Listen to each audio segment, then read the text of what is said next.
You like to cook? You'll be a chef. Interested in education? You'll probably become a teacher. I wanted to fly, so I became a pilot. I eventually got my pilot's license with multiple ratings and then got a job with the Air National Guard. Unfortunately, none of the major airlines were hiring when my time was up, so I've been with a small regional airline for about 2 years now.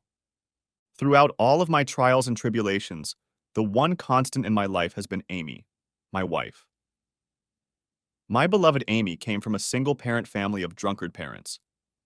Amy was probably the only kid in school who was poorer than me. Amy was a freckled girl with a nose too big for her face and jug ears that she tried to cover up with her long, light brown hair. We met in third grade and never parted after that. It was us, two kids from the wrong side against everyone else. I remember the day in junior high when I told Amy I was going to be a pilot and fly. Amy didn't bat an eye. Kevin, if you're going to fly airplanes, promise to take me with you. And I did. And we got married the first chance we got. My height never exceeded 5 feet 6 inches, but Amy grew to almost 6 feet. She was a slender girl with almost no hips. She still had freckles and never grew a nose or ears, but to me, Amy was the most beautiful bride in the world. That didn't change after our wedding at the courthouse. Amy followed me from bases in Asia to the Pacific and everywhere in between. Amy made the house cozy whether she was freezing in Greenland or sweating in Panama. Amy was a true bargain shopper. She could stretch my meager paycheck, horse trading, making deals on everything from food to furniture. Amy could haggle with anyone. Amy's only weakness was postcards. My God, that woman loved postcards. Wherever we went, Amy was sure to have a postcard of the place. On all of our moves around the world, Amy carried boxes of postcards from one end of the earth to the other. Kevin, Amy would say when I would pester her about postcards, I know where I'm from, but I want to know where I've been, because I'm not going to stay anywhere until we get to the top. We used a bunch of savings plus my meager paycheck and bought a fixer-upper house. It was a beautiful big old house with a huge yard, garage, just full of charm and character. Now, regional airline pilots make less than a manager at McDonald's, and my starting salary was just over $25,000. I didn't care. I had Amy, and I could fly almost every day. What could be better in life? Amy took a job with a real estate developer to make ends meet. My life consisted of Amy, flying, fixing up the house, and working on the Ford F-250 truck I bought cheap. At first, Amy rode the bus to work, but soon she had a new Camry. Amy said she needed reliable transportation since I was gone so often. Our life was great, and we christened every room in the house several times each, as well as the apartment room over the garage and even the backyard on a few warm, starry nights. Amy was still constantly sending out ads to all the airlines, from American to Federal Express, but with rising fuel prices and safety concerns, no one was hiring. I was willing to be patient. Life was good. In the morning, I had a ride to work with Jose, our head mechanic, waiting for me. Jose helped me a lot with my truck. We replaced or rebuilt every part from the rear end to the injectors. Jose escaped Cuba over 2 decades ago on a wholly homemade raft with his girlfriend, now wife Maria, at the age of 18. After his service, he took a profession as an aircraft mechanic. He had a bunch of kids and was the proudest dad you'd ever see. Today, we were riding with his youngest son, Angelo, a freshman in high school. Good morning, Jose, and young Mr. Angelo, I said as I buckled my seatbelt. Jose, we can stop by King 1 Developers. I need to drop off this cell phone. I picked up my wife's cell phone. Amy had left it on the kitchen table this morning. I wondered if she had forgotten it. Amy was always talking or texting on that little pink box. She was never without it. Angelo, like any teenager, was listening to an MP3 player on headphones. Seeing the phone in my hand, Angelo pulled out the headphones. Hey, Mr. Kevin, what a cool phone. Can I take a look at it? Really, Angelo? I tossed the phone to him in the back seat. Juan was fiddling with the radio when his son Angelo exclaimed, Oh, someone's going to get lucky today. What do you mean, Angelo? Said I, turning to face him in the back seat. Look at this message, Mr. Kevin, said Angelo, turning Amy's screen towards me. Protein lunch day 2? I read from the screen. What the hell does that mean? Angelo suppressed a laugh. Protein lunch today. The color disappeared from my face. Now watch the next one. Angelo scrolled down. There were a lot of messages with some guy and how they were having a good time together. I felt my breakfast coming to an end. Juan looked at me. Captain, are you okay? You're white as a ghost. Jose called all pilots captains. No, Jose, I suddenly felt very sick. Could you please take me home? I tried to speak normally. Angelo, can you tell me who sent those messages and maybe forward them to me? No problem, Mr. Kevin. Angelo pressed a few buttons on his phone. They're on their way to you now. The sender is one Troy, one Cabas. Troy Kingston was Amy's boss, the head of King One Developers. How bloody corny, a secretary having fun with her boss and me being the cuckold husband. My God, this was a bad script. Don't worry, Captain, said Jose, turning the car around. I'll have one of the other guys take over your duties for the day. Would you like me to take you to the doctor? No thanks, Jose. I tried to keep from lunging at him in the car. I just really need to get home and deal with this. The ride home seemed to take forever. Angelo kept reading aloud messages that made me sick with every word. Next chapter. I barely made it into the downstairs bathroom before I lost my entire morning meal. I splashed cold water on my face and sat on the bathroom floor, leaning my back against the tiled wall. This bathroom was the first bathroom Amy and I had remodeled. We didn't know much about tile work, even less about plumbing, but together, we made it work. Our way of celebrating after the bathroom remodel was completed left a smile on my face for 2 days. Maybe Amy's cheating, I thought. Troy Kingston was in his 50s, almost 2 decades older than both Amy and me. He was the kind of guy you think of when you picture a real estate developer. Twice married, 6 feet tall, trim build, permanent tan, dyed hair with plugs added to fill in the bald spots. Big, murmuring voice, always a handshake or a joke accompanied by a firm slap on the back. Maybe it was just a joke? Frantically, I hoped. It was all a crude joke by Amy and Troy. I knew Troy had 2 kinds of jokes, the ones he told in mixed company and the crude ones he told when only men were around. I felt better, my breathing returning to normal. I stopped by Amy's office under the pretense of taking her to her favorite diner and finding out what the hell was wrong. As I picked myself up off the floor, I saw that it was almost 11:30 in the morning. How long have I been sitting here? Feeling like a fool, I jumped in my truck and headed to Amy's office. As I entered the King One developer's office, I figured if this was a joke, Amy and I would laugh about it. I would have given Troy, her boss, a shitload of crap, but I knew he would laugh. I asked the receptionist to get Amy on the phone. The receptionist made a few calls and then said Amy wasn't available. I told the receptionist that I needed to return something to Amy. She gave me Amy's cell phone number. I already got it. I laughed, holding out Amy's cell phone. Just need to return it to her. Oh, the receptionist replied. So she's not here. I think I saw her leaving with Mr. Kingston. They usually have lunch at his house or at the club. Would you like to leave your phone with me? I tried to ignore my bad feeling. Don't worry, I'll find her later. Next chapter. I tried to control my breathing as I walked down the driveway to Troy Kingston's house. I had been to this house once before for an office Christmas party. The house was a huge mansion, made of plywood and stucco. In a good wind, it would just blow away. It had an Olympic swimming pool, a sunken 3-car garage under the bedroom, even a pseudo-fish pond in the backyard. Troy Kingston's big red Hummer H2 with the license plate. King 1-inch was parked outside the garage meaning Troy, and Amy must be inside. The front door wasn't locked, so I let myself in. There was a noise coming from the upstairs bedroom. Preparing myself for the worst, I climbed the stairs and headed for the master bedroom door. Putting my ear to the door, I heard the shower running. I pulled out Amy's cell phone, pressing the speed dial button. The muffled ringing of a cell phone was heard in the bedroom.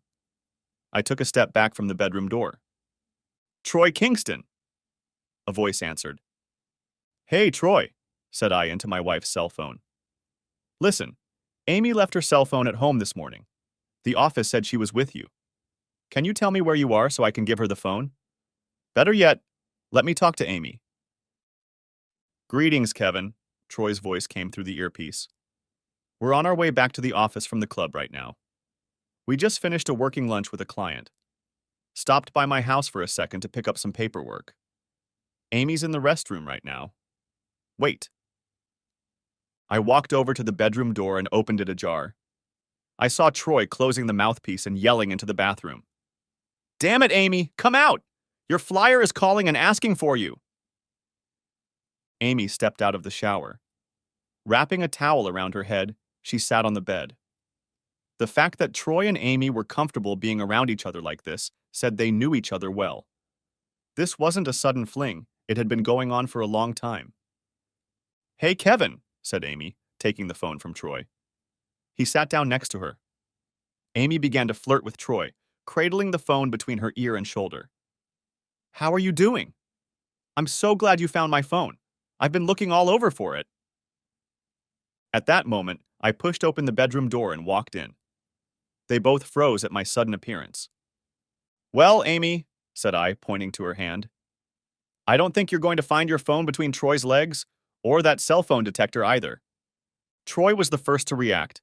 He jumped up and ran into the bathroom, slamming the door behind him. Amy was still lying on the bed. "Get dressed, Amy. Let's get out of here so you can tell me what the hell you think you're doing, flushing our marriage down the drain." "No," said Amy. "What?" "Kevin, I'm not going anywhere with you. I'm sorry you caught us in such a condition, but I like living like this." I was stunned. "You like living like a cheating whore?" Amy's eyes flashed slightly. "I never meant to offend you, Kevin, but I'm used to a better lifestyle than what you can provide.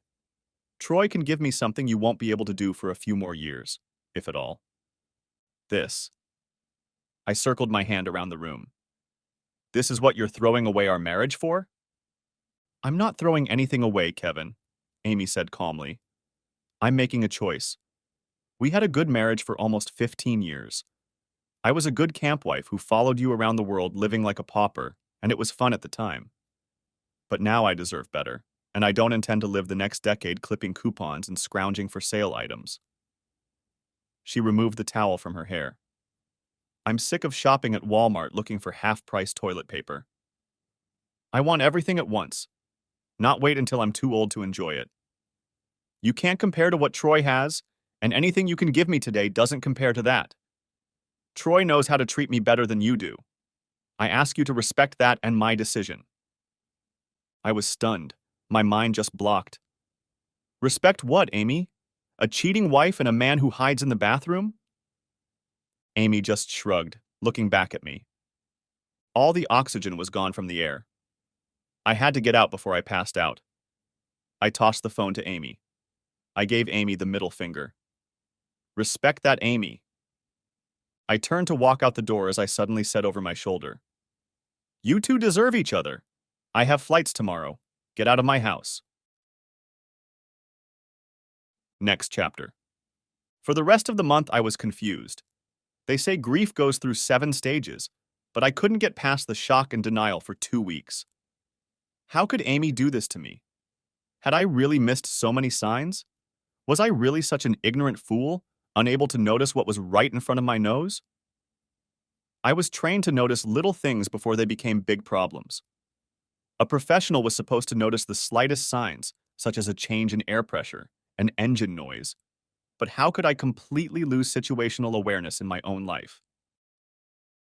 Every morning I would wake up and roll over, expecting to see Amy, and then the memories of the emotions would start all over again. After the 3rd week, the pain started. It was worse than any physical wound I had ever suffered. Amy ripped my heart out. Studies have shown that the brain's receptors register emotional pain as a real injury in the same way they respond to physical pain. I could attest to that. I felt grief-stricken. Jose, the head mechanic, and his wife Maria were a godsend. They were the only ones I told my story to. Jose and Maria were stunned. Leaving their spouse was as much a mystery to them as thermonuclear physics. Jose had taken a bullet for Maria during their escape from Cuba. Maria nursed the wounded Jose on a raft for several days, using up all her drinking water before a brothers to the rescue plane found them. Once in America, both worked 2 and sometimes 3 jobs while raising 6 children.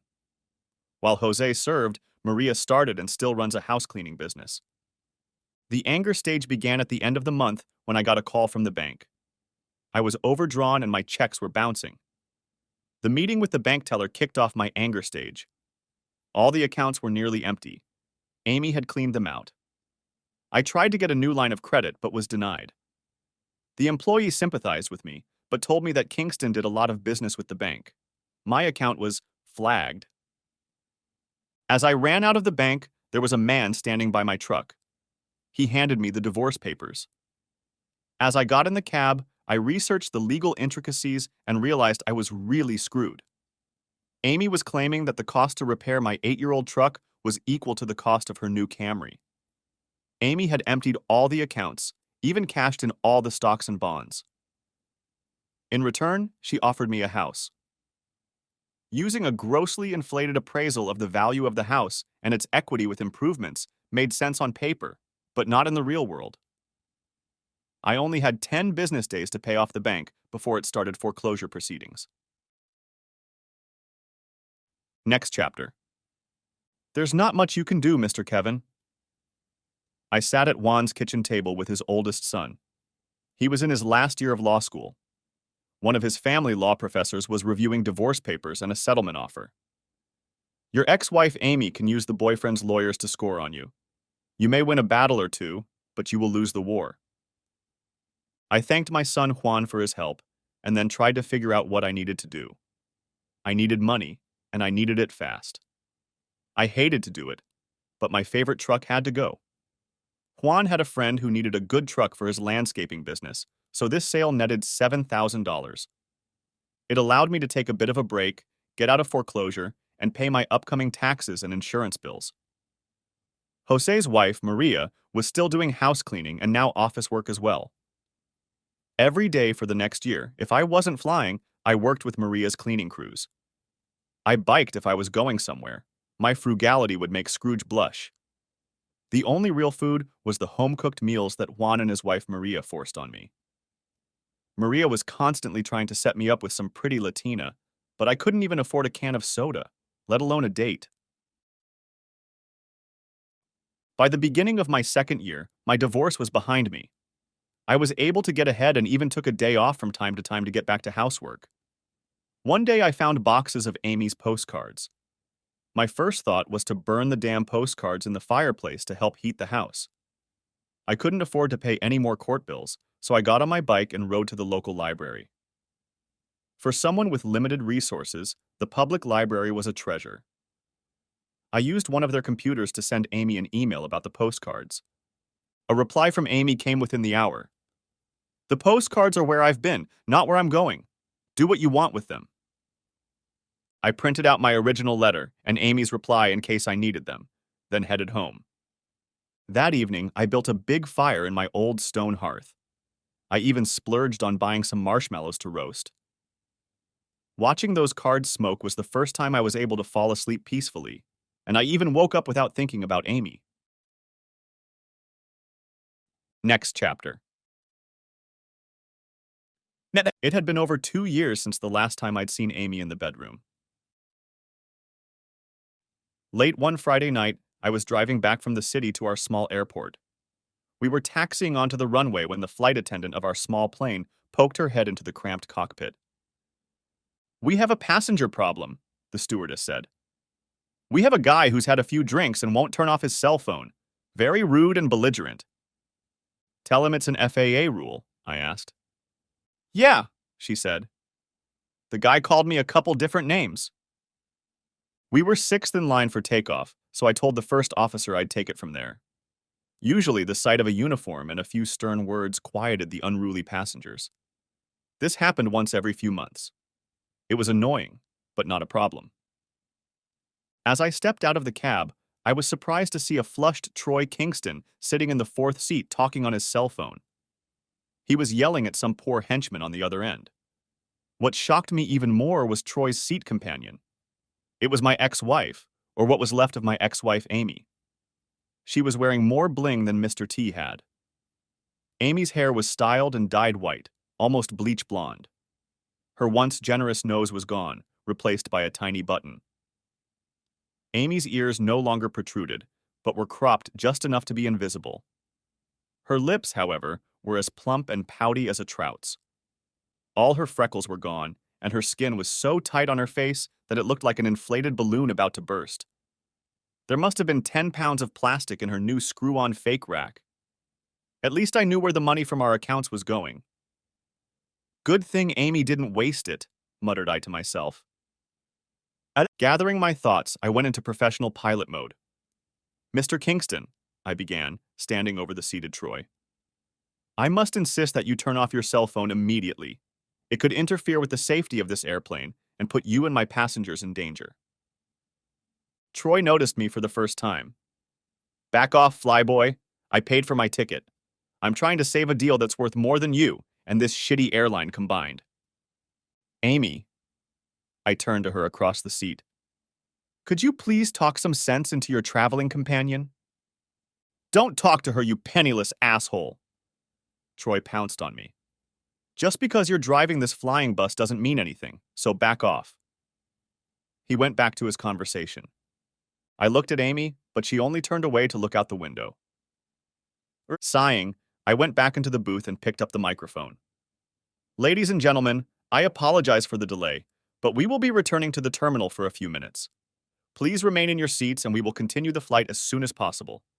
I appreciate your patience. My first mate was already leading us out of the cab lane back to the gate. He had alerted airport security, and they had gathered to await our arrival. It was not a pleasant experience for Troy Kingston.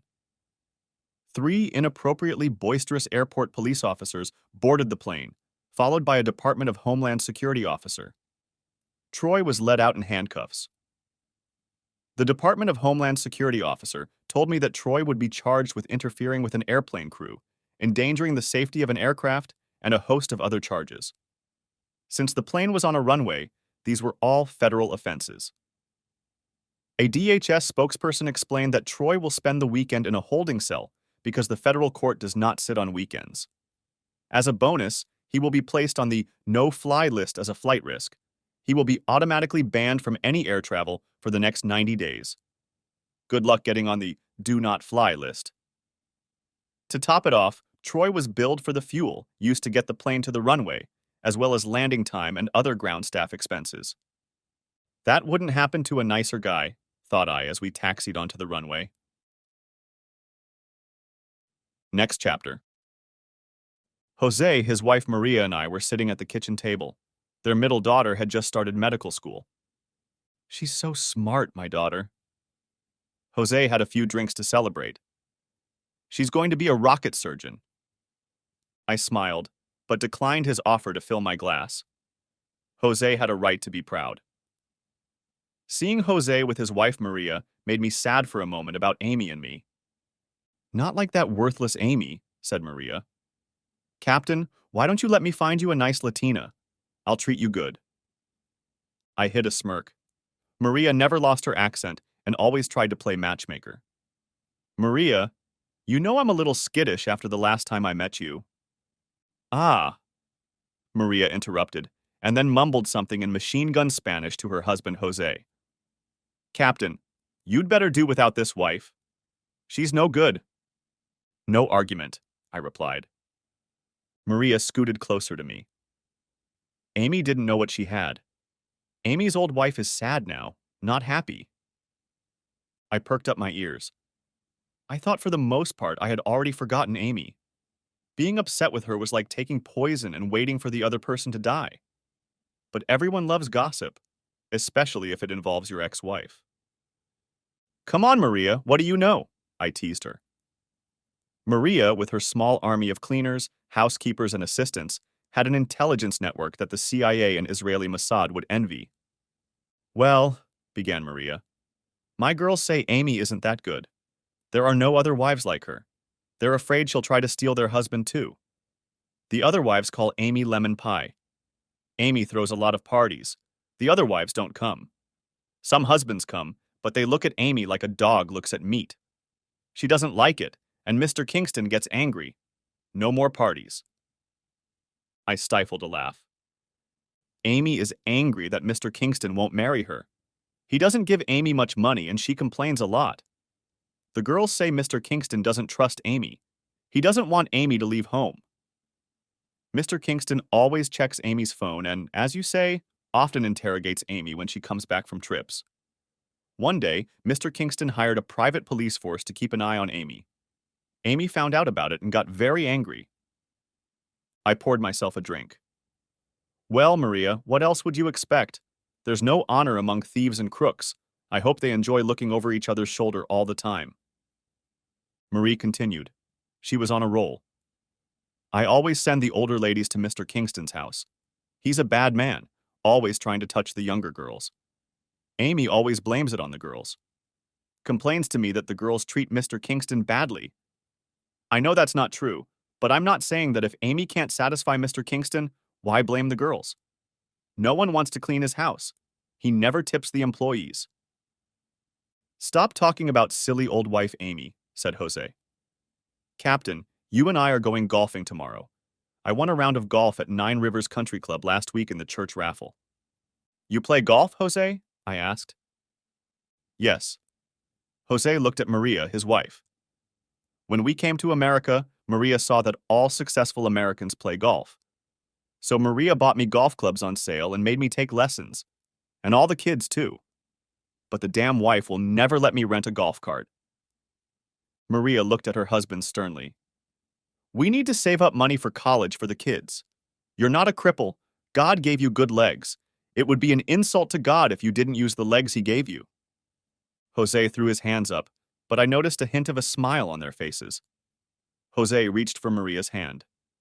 I finished my drink, wished them both good night, and got up to leave. Next chapter. Jose brought his son's clubs for me to use. I had sold mine at a yard sale a long time ago to make some extra money after the divorce. It was a great day, the first time in a long time I hadn't flown, worked, cleaned, or done chores around the house. My good mood was broken as I stood at the entrance to the clubhouse. On the wall hung a large picture of Troy Kingston and Amy. Troy was a board member of the Nine Rivers Country Club.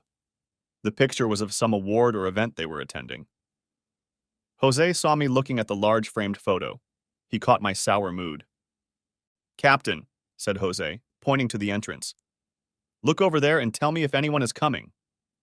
Why? Asked I. Shh, replied Jose. Just look over there and stay alert, okay? I stood with my back to Jose and stared at the entrance for a few minutes, feeling like a fool. Finally, Jose said, Okay, that's fine. We can go now. I turned around and snorted loudly when I saw what Jose had done. Jose took a thick black marker and drew a big-handled mustache and teeth and devil horns on Troy's picture. The resemblance to Amy was no better. Big nose, big ears, eyeliner, a scattering of moles. What are you, 12 years old? Exclaimed I. But my mood was improved by Jose's juvenile antics. Come on, Captain, let's go play golf. Jose grinned and we picked up our bags. And I was having a lot of fun as we approached the 7th hole. There was a couple standing on the green in front of us. An elderly man was making a shot. We were silent, waiting for him to finish. Suddenly, he dropped his club, grabbing his arm, and fell to the ground, gasping for breath. Jose and I dropped our club bags and rushed to the green. A silver-haired woman about the same age was shaking the fallen man, trying to dial a cell phone number. When Jose and I approached the man, he was no longer breathing. Jose, start CPR! I leaned over the man and started CPR on his chest. Call 911. I shouted to the silver-haired woman standing next to us. I don't have a connection, she shouted panikedly. Jose pulled out his cell phone. Damn, Captain, I have no coverage either. I looked at my phone. It had the no coverage symbol on it. Lady, you're going to have to get help, I shouted to the woman. I can't leave my husband, she screamed. Leave now to call an ambulance and help him survive, or stay and watch him die. I spat at her. She turned and ran towards the club, the visor falling off her silver hair. Jose and I continued to take turns, but after 10 minutes we felt tired. I realized we weren't going to last much longer. I was making a mouth-to-mouth when an electric golf machine almost ran over my foot. I never heard the damn thing pull up. It was the girl driving the beverage cart. She jumped out of the cart, turned around, and dropped the trays of drinks and cans on the ground. She flipped open the back lid of the cart and pulled out a small, hard plastic case. Kneeling down next to me, she opened the case and pulled out a portable defibrillator like you see in malls and airports. Stand back, she said, pushing me aside and ripping open the guy's shirt. You. She pointed at Jose. Take the golf cart and go get help. Jose jumped into the cart and rushed as fast as the little electric motor would allow. I leaned back in my seat as the girl from the beverage cart attached sensors from the kit to the guy's chest. The computer voice from the kit was issuing memorized instructions. I saw the girl press a large orange button labeled shock. The guy lying on the ground's chest bounced once, then once more, his eyes opened. The girl felt for his pulse, then turned to me. He's breathing, but we have to give him real medical attention or he'll die. She turned to the man lying on the ground again. I wiped my sweaty forehead with my hand, looking at the girl from the drink cart. She was a young, slender Hispanic woman of about 25 with long black hair tied back in a ponytail. Her name tag read, 9 Rivers Country Club Lourdes. I started to say something when suddenly there was the roar of a diesel engine. A Ford F-250 pickup truck pulled out from the edge of the field onto the green and stopped next to us. The truck was loaded with gardening tools. A magnetic Rowell and Sons landscaping sign hung on the door. Jose jumped out of the driver's side. Recognize your old truck, Captain? That damn kid's golf cart's battery died. I saw that monster and figured we had a better chance of taking the kid straight to the hospital. I pointed to the guy lying on the ground. Jose, bandage his legs and I'll take care of his chest. I turned to the girl from the drink cart. Lourdes, I'm Kevin, and this is Jose. Let's get this guy out of here. We climbed into the cab, Lourdes and the guy in front. I moved into the driver's seat, and Jose squeezed into the third seat behind the cab. I made sure everyone was buckled in and started the engine. The Power Stroke diesel roared loudly. Hold on! It's about to get rough! I put the truck in gear and drove it straight down the fairway. Lourdes pointed to the path. Take that path over there. That's the fastest way to get to the main gate. We'll go a little off the beaten path, I told Lourdes. I'd flown over this area 1,000 times. The pilot's keen eye told me which terrain would get us to the hospital the fastest.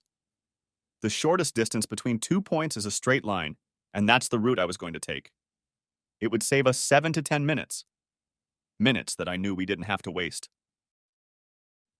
The Ford's tires tore up the sod as we flew down the fairway. Honking my horn, I whizzed through the back 9 and sped through part of the sand trap. Lourdes was talking to a guy while Jose struggled for life in the tight space. We approached the outer edge of the field and its high chain-link fence.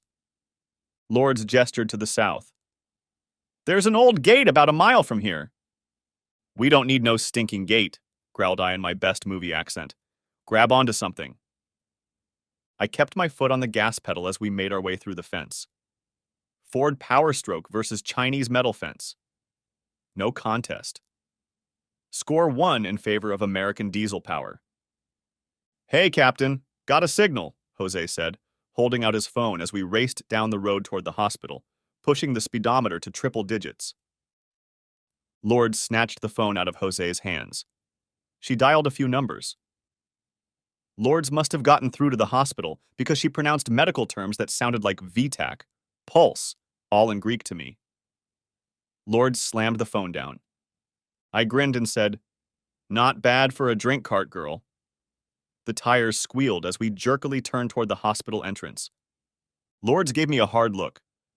"I'm a nurse, dumbass." "Oh," was all I could manage to mutter as we stopped at the entrance to the emergency room, where a team of doctors was waiting for us. Next chapter. After that, Jose and I were local heroes at the airport for another week.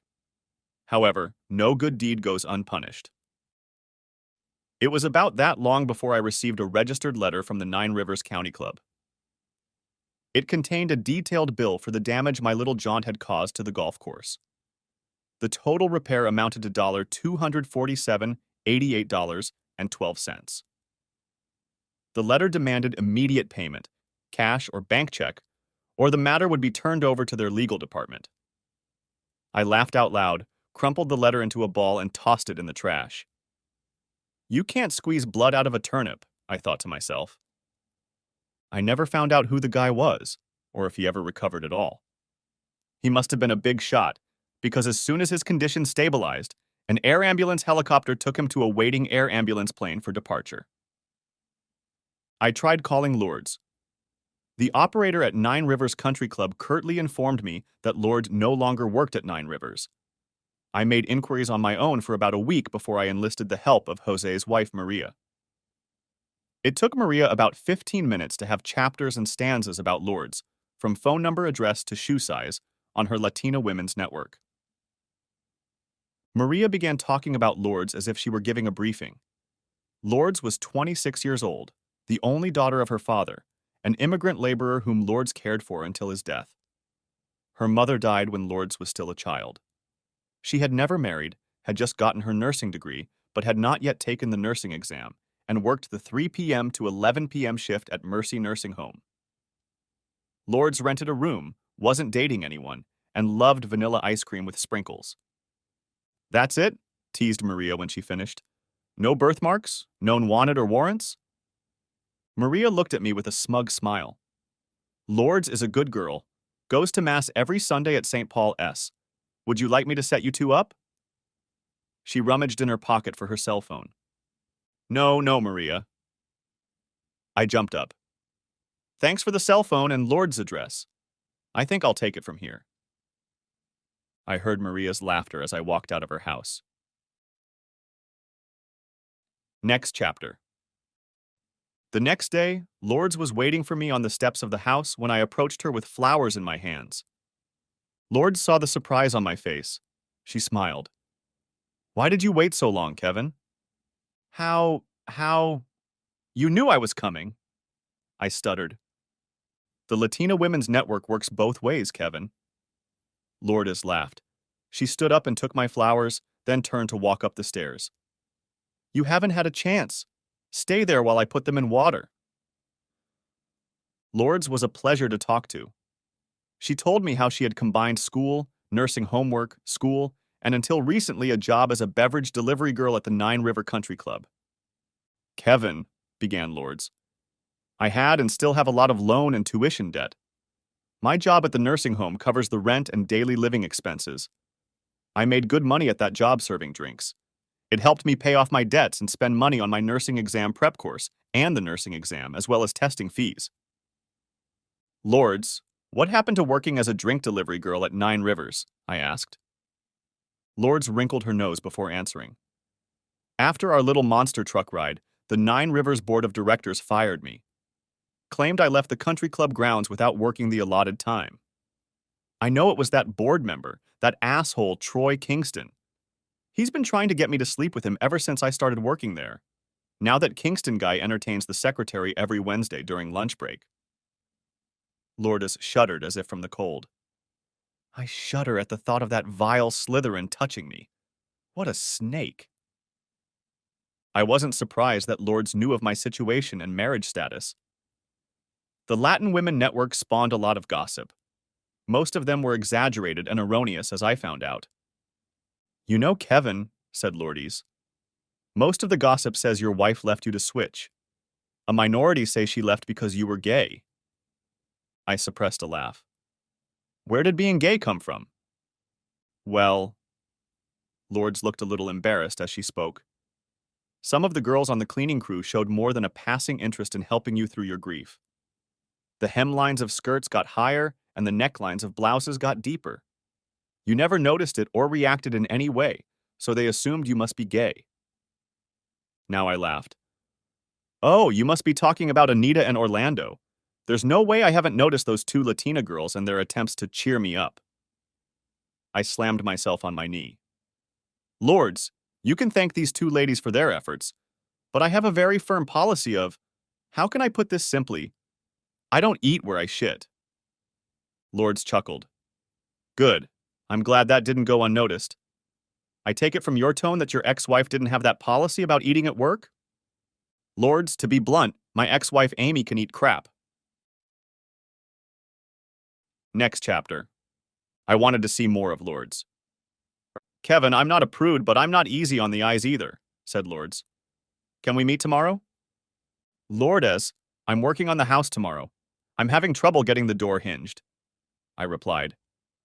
Maybe you made the mortise holes too shallow. How did you adjust the reveal? Asked Lourdes. Morty disclosure to whom? I was puzzled. Lourdes only rolled her eyes. Good God, Kevin! Give me your address. I'll see you early tomorrow morning. Lourdes had grown up surrounded by her father, a day laborer and handyman. What Lourdes knew about home repair and remodeling could rival the gang from the former TV show This Old House. When she didn't know, Lourdes would show up at my house with one of her residents from the nursing home where she worked. This home was home to retired craftsmen in every profession imaginable. These old folks loved to get out and spend the day teaching us their specialties, from tile work to plumbing. It was like having our own union of home repair contractors. We didn't have a lot of free time because of our schedules, but every spare minute we had was spent together. With each meeting, Lourdes and I grew closer, but it wasn't the closeness I dreamed of. Next chapter. The night did go better, and the morning was even better. Lourdes, I've been thinking about this for a long time. Will you move in with me? Kevin, I'm not some slut moving into any bed after a night out, said Lourdes. Lourdes, I'd like you in my bed every night. I sat up in bed, admiring her. But that's also a more sensible suggestion. It'll be cheaper for us to live together than apart, and you'll save money on rent. It'll help you reach your goal faster, taking the nursing course, passing the nursing exam, and all that. Kevin, I'm not a freeloader, replied Lourdes. I'm not some slut trading my ass for free room and board. I always pay for everything. You're still going to pay, Lourdes. I grabbed her towel. I'll still trade you the repairs you make to this house in lieu of rent. Personally, I feel like I should be paying you for everything you've done. I get more value out of the deal. Lourdes threw back the towel, then sat down on the bed next to me and thought. I held my breath. Finally, she turned to me. Kevin, do you think your friend Jose will lend us his truck to move my stuff on Friday?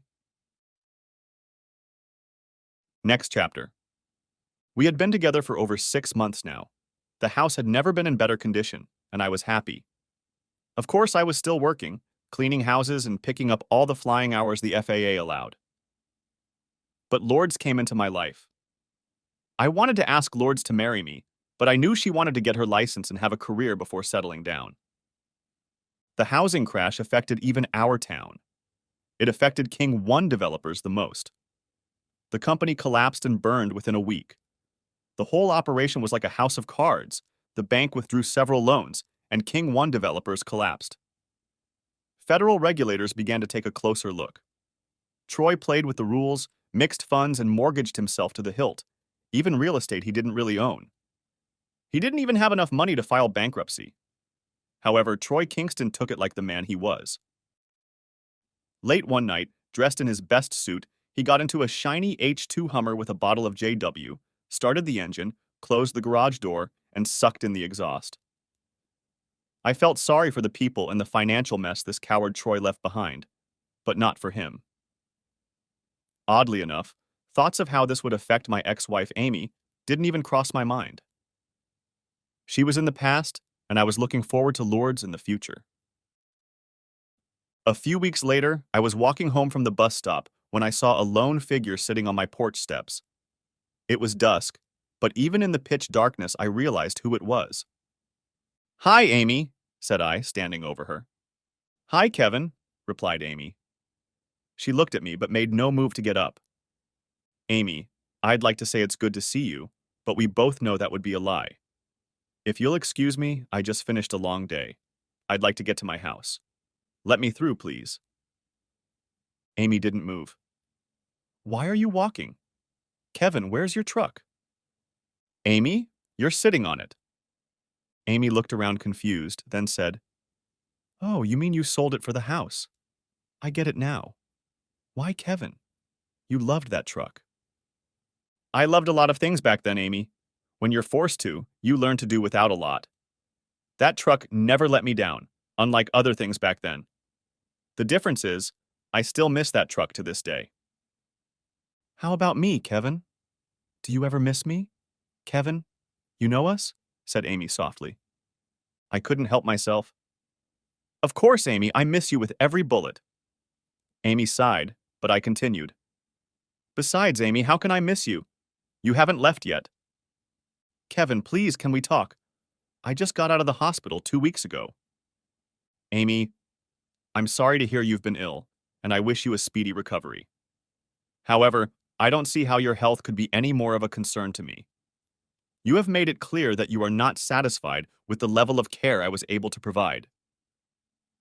A few years ago, you chose Troy, his care and all his toys over me. Us." "Yes, Kevin, but I almost died. When Troy had his procedure in the garage that night with the smoking exhaust pipes of the Hummer, I was asleep in the upstairs bedroom. The carbon monoxide leaking from his H2 almost killed me."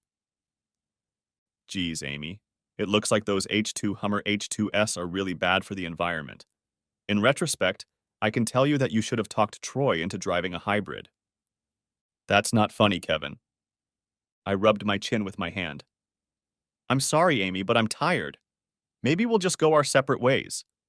This isn't going to be good for either of us." "Kevin," Amy pleaded, "please let's go inside for a few minutes. I need to talk to you." I sighed and pointed to the door, walking up the porch steps. Amy started to get up. I had forgotten how tall she was. I looked at Amy's face. She was trying to smile, but something wasn't right. It wasn't just her new nose and big lips. Something was odd, but I couldn't make out what it was in the dim evening light. In her right hand, Amy held a cane, which she leaned heavily on. The medium-sized gym bag she was sitting on was crumpled. I silently picked up Amy's gym bag as she climbed the steps to the front door with great difficulty. I walked past Amy and unlocked the door, opening it for her. This is going to be one hell of a conversation, I thought. Next chapter. Amy and I sat at the dining room table. In the light, I saw that Amy's face had changed. All one side of her face was a frozen mask. One eyelid half closed, the corner of her mouth curved downward. It was more noticeable because of the size of Amy's lips. A small amount of saliva had formed, which Amy was constantly wiping away with a handkerchief. "It was a stroke, Kevin," Amy began, "the result of carbon monoxide poisoning. I was lucky the maid came in early or I would have died. One side of my body is very weak and I have trouble with short-term memory. It gets worse when I'm tired." "Amy, I'm sorry to hear that. How are you doing now?" I asked. "Kevin, that's why I'm here. I need the money." I spit out a mouthful of coffee onto the dining room table. It took a few coughs before I stopped choking. I got up from the table to grab a rag from the kitchen. When I came back, I wiped everything down. "Amy, you're not kidding. I'm truly sorry for your condition, but I'm living on the edge myself." I didn't need to add, "because of you." Amy lowered her gaze to the table and didn't meet my gaze. "Besides," I continued, "you must have some assets after, uh, time with Troy. Last time I saw you, you had more bling than a rap star." "Kevin, it's all gone." Amy wiped the corner of her mouth. "Troy pawned it all in the days leading up to the collapse, trying to keep the creditors at bay. What was left was grabbed by bankruptcy attorneys. After Troy's suicide, the police turned the house into a crime scene. Last week, I was finally able to get inside and get that pile of clothes. Amy pointed to the gym bag at her feet. I slept at the women's shelter at night and ate at the church kitchen. What about social services? Disability? I asked. I filled out a bunch of forms. Most of them are reviewed for 90 days. The official has already told me that my injuries don't qualify, which would make me unable to work or claim benefits, explained Amy. Amy, surely you have friends in Troy's entourage who can help you. Not anymore, not even then. Amy laughed humorlessly. Those bitches have made it clear they don't want me around. They're afraid of what I might do to their husbands for money. I can't blame them. At the time, I wasn't exactly hindering male attention. No one wants to help a possible gold digger. It's like buying a rope to hang yourself with. Who would trust a cheating woman next to their boyfriend? I also managed to piss off all our mutual friends. After the divorce, they all took your side. I burned a lot of bridges. Okay, Amy, sell your Camry. It's only a few years old. When we bought it, this was a top-of-the-line model with all the features we needed. It will provide a quick source of funds, I suggested. Amy's face turned red. Kevin, the Camry was never mine. Troy bought it for me when he and I became friends. The title was in the name of the developer of King 1, as I found out later. The bank confiscated it along with everything else. I was surprised that after all these years, this new information brought back my buried emotions. It suddenly seemed to me that Amy's cheating had happened yesterday. I tried to restrain my tone. Amy, you got that car less than 4 months after we moved here. You started having fun with that bastard before the ink on the mortgage was even dry. No, Kevin. Amy turned away. Troy and I didn't start doing this only 6 months after I started working. I'm sorry, Amy, I said sarcastically. I didn't mean to imply that your virtue was somehow compromised if you waited another 2 months to spread your legs. Damn it, Kevin. Don't you think I don't know I screwed up? This is a tough one. I never meant for us to end up like this. It just overwhelmed me. Amy looked at my listless face. Kevin, are you sure you want to hear about this? Sure, Amy. Why wouldn't I? I waved my hand. They say the truth will set you free. Go ahead and try. It's not a try, Kevin. I just want you to know that nothing was your fault. It was all on me. I got caught up in it. You didn't do anything. It was great at first. When I started at King 1 Developers, I was treated like a queen. Troy always drove everyone away and picked up the check. It was such a change to not have to look at the prices on the menu, count change, or worry about the cost of anything. He started paying attention to me. Troy knew all these important people. They treated me like I was somebody. You were somebody, Amy. You've been my wife, my partner since we were kids. Isn't that enough? I know that now, Kevin. I just wish I'd remembered it then. It all started the day you left for 3 days on a charter flight. Troy brought me to a political fundraising dinner for $2,500 a plate. Kevin, my dinner alone could have paid for 2 months of our mortgage. Did you get chicken or fish? Kevin, stop it. I'm trying to be serious. Troy has been really nice to me for a few weeks. But this was a big deal. Troy bought me a $2,000 evening gown just for this evening. He didn't even bristle at the price. He acted like it was a small thing. Everyone thought I was Troy's girlfriend and treated me great. We were sitting at a table with the former Vice President of the United States. I was consumed by it all. The people, the glamour, the power, I just lost my head. It was like I used to play as a child. I was totally enthralled by it all, walking on air all night. Somehow Troy and I ended up in the parking lot and had fun in his H2 Hummer. The valet must have gotten a hell of a tip, I commented. Kevin, please, it wasn't like that, objected Amy. What do you call it, Amy? Stylish? Having fun in the parking lot. More like a $20 hooker on a street corner. Did you lower the moonroof to make it more romantic? Did you give old Troy a runaround in his Hummer? Amy at least blushed, but continued. I was so embarrassed the next day, feeling guilty and afraid you'd find out. I stuck to you like glue when you came home to make up for my time with Troy. Wow, Amy, And here I thought that's how you paid all the plumbers. Kevin, I swore it wouldn't happen again. I was going to be the best wife. We were going to be the best couple ever. I was going to quit this job first thing. But Troy was full of apologies, begging for forgiveness, claiming we both had too much to drink, couldn't help himself. It was an accident that would never happen again. He didn't want to lose me as a valued employee over a one-time mistake. Blah, blah, blah. He was so smooth, and like a fool I fell for it. If you remember, a week later, a few secretaries, myself and other executives went with Troy to the coast to complete a huge project. He had a large private jet chartered. It was so exciting that Troy landed a multi-million-dollar deal. On the way back, everyone was celebrating. A few drinks, joyful hugs, and suddenly in the airplane bathroom, Troy and I, you know what I mean. I couldn't help myself. Amy, I can see how all this elegance has made you weak. Kevin, I'm not proud of what I did. I'm not making excuses. I'm just telling you what happened. After that trip, I just gave up and started enjoying the lifestyle. Gambling, fine wine, expensive food, jewelry. At first, it was only when you were away. Then it evolved into lunches with a few midday guests. Soon I became so comfortable that I began to resent you and the way we were living. That's when I realized I had put our relationship in jeopardy. The saddest part is that it wasn't really Troy's money. It was King One developer's corporate money. Troy didn't have any money of his own. Most of his paycheck came from his two ex-wives. His Hummer was leased. Even the house, the Rolex watch, and almost everything else was in the company's name. Amy looked at me. Well, Kevin, that's my sad and pathetic story. Do you have any questions? Just a couple, Amy. I folded my hands on the table.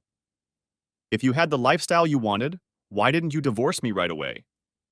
Why did you spend another year and a half secretly cheating on me? What was the thrill of living between the wealth of Prince Troy and the rags of a pauper husband? Amy looked away. Kevin, at first it was because I didn't want to hurt you. We've been together since elementary school. You were my best friend. I kept telling myself that I was just going through a phase. It would be over soon. You'll never know. You won't be hurt. We'll live happily ever after. But it was hard. All these things I didn't have before made me feel like royalty.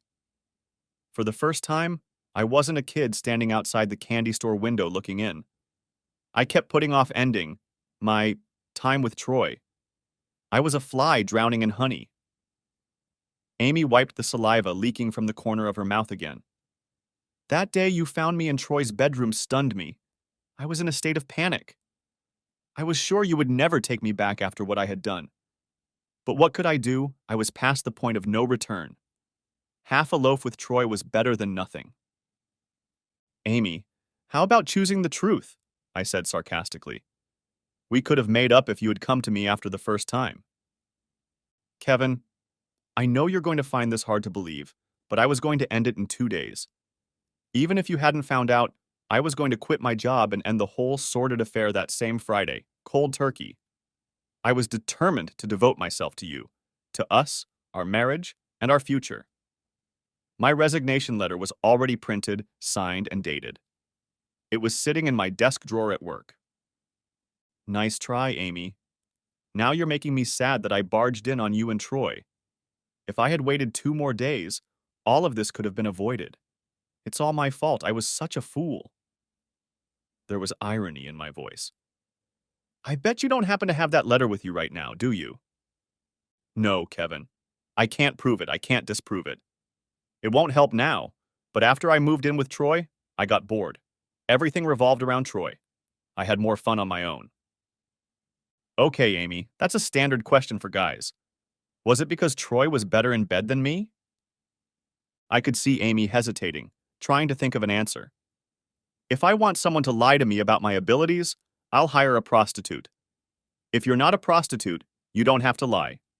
Let's find out the truth. Kevin, began Amy, you and I were the first, and before Troy, you were the only man. We were always good together, no complaints. But Troy was, well, older, more experienced. Troy had been with many partners over time. I just felt like indebted to Troy, for all the things he did for me and gave me. You mean payment for services rendered? I asked. Kevin, I wasn't a prostitute or a whore, if that's what you're implying, Amy said cheerfully. Amy, what do you call someone who does that for goods or services? That was different, stated Amy stiffly. If he walks like a duck and quacks like a duck, he's a prostitute by any other name, began I. Whatever. You're even having fun in my house? In our bed? No, Kevin, never, exclaimed Amy. Troy wanted to, but for me, it wasn't about the fun or the affair or Troy or even you. It was about lifestyle, about things, people, places. For the first time in my life, I was doing it first rate. I wanted to get away from it. Rise above it. Amy looked around the dining room. Not go back to it. Amy, it seemed like Troy had no problem sharing you for a year and a half while you were cheating on me. Did he continue to be as generous with his friends or others after you moved in with him? Troy was very jealous, Kevin. Troy wanted me to cut you off after he and I started, you know. But I ignored him. I've never had, a relationship with both of you on the same day. Troy loved putting me out there, but hated it when I even talked to other men, and constantly accused me of hanging around him. Ironic, because now I know he had girlfriends all over the world. Not to mention the escorts and call girls he invited when he went out of town. However, Troy always made sure it was just the three of us, with another woman. One day I did give in. It was with his second wife. Troy was still on good terms with her. I didn't really get into it. She was a trophy wife straight out of a central casting Hollywood movie, just a dense blonde with bleach in her head. What exactly was the difference between you and her? I asked. Touch C. Amy wrinkled her nose. As sad as it sounds, back then I thought the blonde had it all. The money, the looks, the airplane seat up front, the lifestyle I wanted. I used to laugh at empty-headed fools like that, and then I became one of them. I started turning into a plastic Barbie. Did I pay for all of Barbie's makeup? Or did Troy invest in the silicone? Amy wrinkled her nose again. Kevin, it wasn't your money. Troy hid the cost of the surgery in the budget of some project of his. I'm afraid the auditors are going to want their money back. You've always been good at bargaining, Amy. You can use some of the bedroom tricks Troy taught you to close the deal. Kevin, I can't live like this. I just want to shrivel up and die. Amy, if you want to leave this life the Troy way, I can't help you. I have a garage, but I don't have a car right now, sorry. I really shouldn't have continued to make cheap jokes about Amy. It was like punching a rabbit. But I couldn't help it. Deep anger kept bubbling to the surface. I thought I was over Amy, but was I? They say love and hate are two sides of the same coin. I couldn't figure out what I was feeling. Disgust at the physical creature Amy had turned herself into, or anger at what she had done to me, to us, to our relationship. Kevin, began Amy, I know a lot has happened, but before this mess, we were always there for each other. I really need you now. We've been together most of our lives. We've both grown and changed. Can't we try to keep what we had? I stood up. Amy, I'd rather chew tinfoil and shave my head with a cheese grater. I finished my cooled coffee. I don't know who you are anymore, and I just don't trust you. How can I be sure you haven't hidden a bunch of money and jewelry? Maybe you're just waiting for the dust to settle so you can laugh at ignorant fool Kevin again, and then leave me with nothing. Amy leaned back in her chair, losing hope. I'll never leave you again. Please, I need your help. I'm sorry, Amy, I can't afford to take that risk anymore. The stakes are too high. I can't help you. Can't or won't? Asked Amy. What difference does it make? Replied I. At that moment, the door opened and Lourdes walked in. She was dressed in flowered napkins and was returning from her afternoon shift of 11 at the nursing home. I couldn't believe Amy and I had talked for so long. It was almost midnight. Oh, hi, said Lourdes, looking around at the surroundings, and then walked over to Amy and leaned over slightly and extended her right hand. I'm Lourdes, and you are? With an effort, Amy raised her hand to take Lourdes' hand. I'm Amy. Lourdes froze in shock, but quickly regained her composure and looked back at Amy. She considered Amy, her cane, as well as her limp arm and facial features. Bell's palsy? Asked Lourdes, pointing to Amy's face. I beg your pardon? Replied Amy. Bell's palsy, stated Lourdes professionally, looking at Amy's face. Damages the nerve that controls the facial muscles, resulting in paralysis. Very common with herpes. I don't have herpes, said Amy defensively, bringing her hand up to her face. Then she softened. But I can see how you might think that after what I did to Kevin. Amy sighed. I had a stroke. Amy continued to tell Lourdes the whole story. After Amy finished her story, Lourdes asked if she could talk to me in the kitchen. Kevin, began Lourdes, we can't just throw Amy out on the street. Okay, I said. Let me call one of Jose's sons. They can drop Amy off at the shelter. Lourdes grabbed my hand so tightly I felt her nails digging into my skin. Kevin, you can't be serious. You can't leave a woman in that condition in one of these places. They'll eat her alive. What do you want me to do, Lourdes? How about inviting Amy into our bed? The three of us? You heard me. It wouldn't be Amy's first time with another babe. Or maybe that's what you're doing right now. I raised an eyebrow at Lourdes and gave her a mocking look. Lourdes loosened her grip and waved me away. You men are all the same. Put your fantasies away. More like my nightmare, I replied. Losing you to Amy would have me sucking on the tailpipe. Whatever. Lourdes rolled her eyes. Amy can sleep on the couch tonight. We'll decide the rest in the morning. Who is this Lourdes? Some Latin version of the Italian mafia godfather's testament of keep your friends close and your enemies even closer? I saw the way you jerked Amy around with that remark about herpes with Bell's palsy. Lourdes lowered her eyes. Yeah, I should have done that. It was bitchy of me to kick someone when they're down. Lourdes sighed. And then I remembered WWJD. It's just one night. You better count the silverware when you wake up, I objected. Kevin, we don't have any silverware worth taking, replied Lourdes. Lourdes, doesn't it bother you that my ex-wife, given her reputation, would sleep in this house?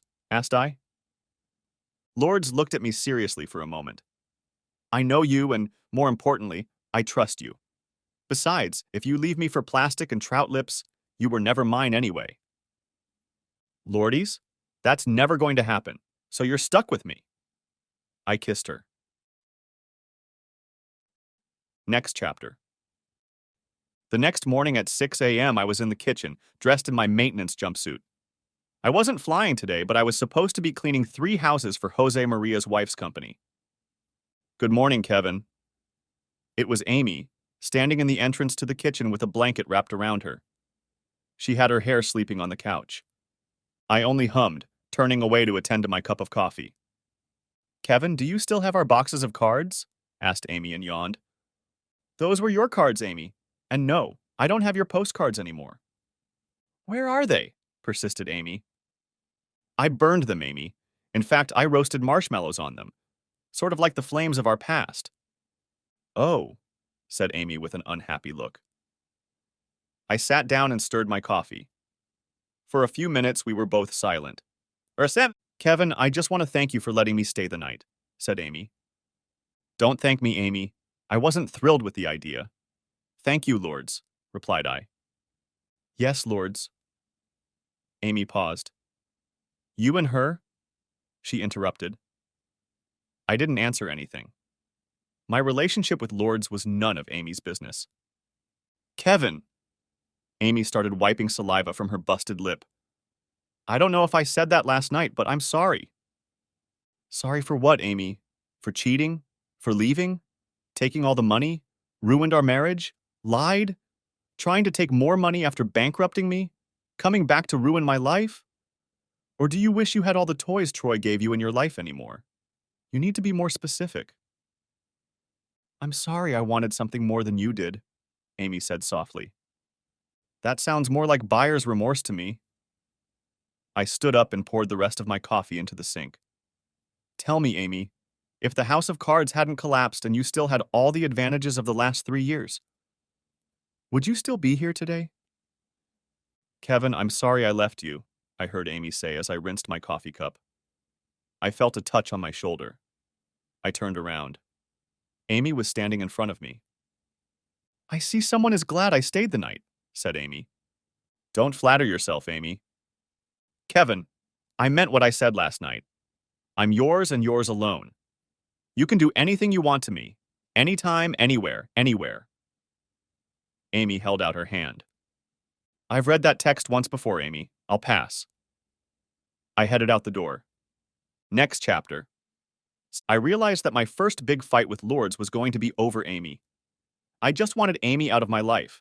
It was someone else's problem. Both Lourdes and Maria lashed out at me. Jose, Maria's husband, wisely made sure he was out of sight. I wish I could have done the same. All the talk about Christian charity, forgiveness, and turning the other cheek was fine in theory, but in practice it totally sucked. However, two Catholic Latina women who believe God is on their side are a force of nature. Both were adamant that it is our duty to help those in need if we can. Bread thrown on water and all that. They tried to explain that forgiveness doesn't mean I have to forget what Amy did to me. These two argued that saints throughout the ages have forgiven sinners who have done wrong to them. Even Jesus forgave Judas, who committed the ultimate betrayal. I said that I was no saint and that any resemblance between me and Jesus was cosmetic at best. Amy and Mary were not discouraged, claiming that I had once loved Amy enough to marry her. Amy's devotion to me in the recent past, against all odds, entitled her to help me now. Good God, I'd rather mess with a couple of rabid badgers than Lourdes and Maria. Lourdes explained and laughed at Amy's recent attempt to seduce her as the result of stress, post-traumatic stress disorder due to a sudden turn of events, an attempt to reconnect with a safe and secure past. Lourdes is better than me. I couldn't swallow such nonsense.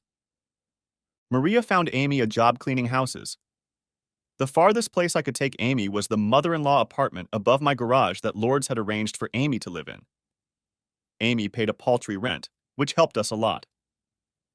Lourdes and Amy would sometimes sit on our porch and talk together. I tried to avoid Amy at all costs. Who wants to reminisce about a train wreck? Lourdes said Amy only worked and went to church, never leaving the apartment in the garage. I had one warm place I wanted to send Amy, but I kept it to myself, saying it under my breath a few times. Truth be told, I have to admit that Amy never hit on me or proposed to me again. After a few months, things finally settled down. I was climbing the stairs to the porch, returning from my flights. Lourdes was standing on the porch talking to an older woman with silver hair who seemed vaguely familiar. I held out my hand to introduce myself when the silver-haired woman hugged me tightly. Kevin, you remember Mrs. Talon, Lourdes said, from the golf course. And then it hit me. It was the wife of the heart attack victim from that day on the golf course. Now I had a name and a face. I let her go get help that day while Jose and I performed CPR on her husband. Come on, exclaimed the silver-haired Mrs. Talon, dragging me into the house. He's been waiting for you all day, and he's as cranky as an old bear. Who's waiting for me? I asked, entering the dining room. The man we'd rescued from the golf course was sitting at my dining room table. The table was piled with official papers. The man was silver-haired, like his wife. He was of medium build and height, and he reeked of authority. There was a cane on the chair. Damn, boy, come here, growled the silver-haired man. I'm Boone Talon, and I've been waiting to meet you for a very long time. The silver-haired Boone Talon raised his cane and tapped it on the chair beside him. Sit your lucky ass down right here. Boone Talon was a man used to having others do his bidding. I sat down next to him. Boone slapped me on the back so hard I almost fell off my chair. Damn, boy. Mind if I call you Kevin? Said Boone Talon without waiting for an answer. I owe you my life. Boone Talon always pays his debts. He picked up a piece of paper from the table and tossed it into my lap. Now listen, Kevin, this is a personal services contract. I have a Learjet 60 airplane, and you will become one of my personal pilots once you get your license on it. The contract is for 15 years with annual raises and bonuses. You can renew it every year. It doesn't matter if I live or die. The only way to screw this up is to crash the damn airplane. If you do that, you're dead, so you don't get paid anyway. Doc says I can't pilot anymore, but I have to be in position. Lear stays here, I'm paging you. Understood? I looked at the paycheck and my eyes popped out. It was stupid money. Money won in the lotto. Mr. Talon, I began. That's very generous, but that Kevin. Silver-haired Boone Talon interrupted me. You mean my life isn't worth a few measly bucks? The damn insurance company should pay you that much in thanks for saving my sorry ass that day on the golf course. By saving my life, they made those bastards at the insurance company not pay my policy. I was at a loss for words, but energetic silver-haired Boone Talon was not. Next, Kevin, here's this stack of papers. It's the deeds to this house, showing it's fully paid for. Think of it as a signing bonus. I can't have my pilots worrying about some damn mortgage when they're flying my ass. I want them completely focused in the cockpit. There's still a title on the new F-250 Power Stroke pickup. You can get it at the dealer tomorrow. When I call, I don't want you waiting at some damn bus stop. Got it. Boone Talon's gray hair ruffled slightly as he tapped his cane on the table before continuing. That shit with those cowards at the Nine Rivers Country Club. Trying to charge you $1.4 million for messing up the weed by taking me to the hospital? Forget it. I got more lawyers in the phone book than the whole city. I got my New York profiteers on those Nine River fools. The greedy assholes at Nine Rivers were trying to make a profit. Collecting insurance money for the damage, and you too. The a-holes at Nine Rivers Place should send you a letter of apology this week, along with a paid-up full membership. Now you, young lady, silver-haired Boone Talon pointed his cane at Lourdes. We need to get you a nursing license. I have 2 instructors from the Kaplan Testing Center who live in a hotel downtown. They will be your personal tutors. I want you to pass this test in 90 days. After that, All Saints Hospital will hire you to work in pediatrics and cardiology. After a year, you'll be in training to be my flying nurse to please the damn insurance assholes. In that mass of paperwork on your desk, there's a contract for you too. Your student loan debts are now a thing of the past. They're paid in full. Besides, I do a lot of flying on my airplane with the kids, so you'll do well in school. Lourdes jumped up and gave Boone Talon a big hug. Careful, honey, Boone Talon teased Lourdes. If a young babe touches me like that, it'll drive my pace setter into a frenzy. Mr. Talon, I turned to our silver-haired benefactor. I don't mean to show a gift horse in the teeth, but Jose, my chief mechanic. Boone Talon interrupted me. That Cuban guy with the stubborn Latin wife Maria? Boone Talon grinned. I'll cover for him. Jose is going to bombardier Lear to get qualified on a Lear 65 series airplane. That airplane is in service with your old airline. Jose is going to be in charge and will get a big pay raise. I couldn't get Jose or his wife Maria to take a dime. It took me days to find all the universities his brood is attending. All their children's tuition is fully paid for, as is housing, books, and any loans and fees. I'd rather mess around with the IRS than deal with that wife of his, Maria, again. Her cleaning company is about to have a big contract increase. Just don't tell her anything. Bill Talon rose from his chair with the help of his silver cane. Now, before I go, one last thing. You two, carry your bodies to the preacher, the priest, the justice of the peace, the rabbi, the imam, whatever. I don't like my employees living in sin. Next chapter. Lourdes and I did get married. I wanted a small and simple wedding. Lourdes, Maria, and the rest of the Latina women were on top of it. They informed me that my participation was for Jose and I to pick up our tuxedos and show up at the church on the appointed day and hour. It was a grand event at the Nine Rivers Country Club. Boone Talon, our wealthy benefactor with whom we had suffered a heart attack on the golf course, loved a good party. He insisted on paying for the entire event, including a cruise for the newlyweds, a wedding gift, as Boone Talon called it. Amy was there. She has gotten stronger, but she still needs a cane to get around. Because of her short-term memory problems, She seems a little scattered at times. Routines and a house cleaning schedule help her stay on track. Amy still rents out our small apartment above the garage. I treat Amy politely but warily, like a dog that once bit you. Sometimes Amy goes out with a guy who is part of one of the cleaning crews. They met at church, and I wish them luck. My new job has combined two of my loves, Lourdes and flying. Lourdes sends Amy postcards from wherever we fly to, no matter how big or small the place is.